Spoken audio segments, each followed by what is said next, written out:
এর একটা বিচার না করে তুই আজকে ভাত পাইতি না। আজ দেহামু আমি ফহিনীর বংশ কেডা তো জীবনটা তেনা তেনা করে দিলি রে শেফালি। কঠোর পরিশ্রম করে মাঠে কাজ করে বাড়ি আইলাম, কয়টা খাওন না দিয়া তোর কেট কাটানি শুরু করে দিলি। ভালো হইলি না রে।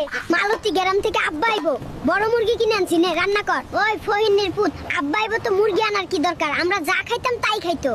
আমার আব্বা না তোর আব্বা? ওই গোলামের পুত, তাইলে শুধু মুরগি আনছিস কেন? 10 কেজি খাসির মাংস আর বাজারের সবথেকে বড় মাছ নিয়ে আয় যা। কি রে নাসিমা, তোর বাপ মা কি রুটি বানানো শেখায়নি? সব রুটি ছিঁড়া ফাটা কেন? আমার বাপ মা সব শেখাইছে, কিন্তু তোর মতো ছিঁড়া ফাটা মানুষের জন্য ছিঁড়া ফাটা রুটিই বানামু। এই ফহিনের পুত কই, তুই জলদি এদিকে আয়। চিল্লাচ্ছিস কেন? কি হইছে? এই ফহিনী, কোন দোকান থেকে বেগুন আনছিস? বেগুন ডোবে না কেন? আমার পক্ষ থেকে, আমার বাপ দাদার 14 গোষ্ঠীর পক্ষ থেকে মাপ চাই, তোরা ডুবি যা। আজ তোমার মাসি আমাকে নিজ জাতের মেয়ে বলেছে, তুমি এর বিচার করবে, না হলে তোমার কপালে কষ্ট আছে। আবার চাচি শাশুড়ির সাথে ঝগড়া লাগাইছস? ভালো হইলি না রে। এত অশান্তি আর ভাল লাগে না। যেদিক দু চোখ যায় চলে যামুগা। এই ফহিনী রে কিছু দান করেন মা বোনরা, কাম করে কুল পাই না। ফহিনী আইছে গান শুনতে। আচ্ছা ফহির মানুষ যখন কইতাছিস দাঁড়া শোনাচ্ছি। গান শুনতে চাইনি, দান করেন। আরে দাঁড়া, মনে করিনি গান। সর্বনাশ করেছে এ বেডি তো দেহি বয়রা। আমার দান লাগবো না, পালাই তাড়াতাড়ি। গোলামের পুত আমারে মাছ লাগাবার কইছে।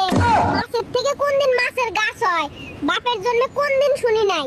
গাদার বংশগত ওই বয়রা গাছ লাগানো হইছে। ওই কথা কম, বাপের জন্য কোন দিন শুনি নাই। আমার 14 গোষ্ঠীর কেউ শুনে নাই। যা কোন দিন দেই নাই সেই কাজ তুই আমারে দিয়া করাইছস। আপা 4 ভাত দিবেন, 3 দিন ধরে কিছু খাই না। আমগো বাড়ির ফইরকে কিছু দেওয়ার নিয়ম নাই।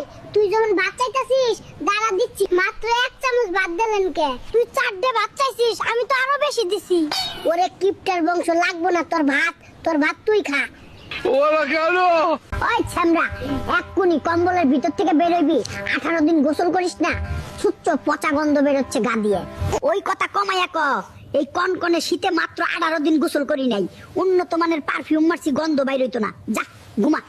কই রে কদমের মা, আজকে কি ভাত দিবি নাকি না খাওয়াই রাখবি? বেলা 13টা বেজে গেল, এখনো সকালের নাস্তা দিলি না। ফহিনীর পুতে সারাদিন শুধু খাওন আর খাওন। বেলা 12টা বাজতে পারলো না আর খাওয়ার ধান্দা। ভাত রান্ধি নাই, বাইরে থেকে খেয়ে আয় যা। একদিন একটু বন্ধুদের সাথে আড্ডা দিতে গিয়ে ফাইসা গেছি রে। কেন যে গেলাম। মাম্মা আজকের মতো ছাইরা দাও। ওই ফহিনী, চকচক করে থালাবাটি পরিষ্কার কর, নলে আজ তোর খাওয়ানো বন্ধ। বন্ধুদের সাথে আড্ডা তোর আজ ছুটামু। মাম্মা আজ তোরে ছাড়বো না।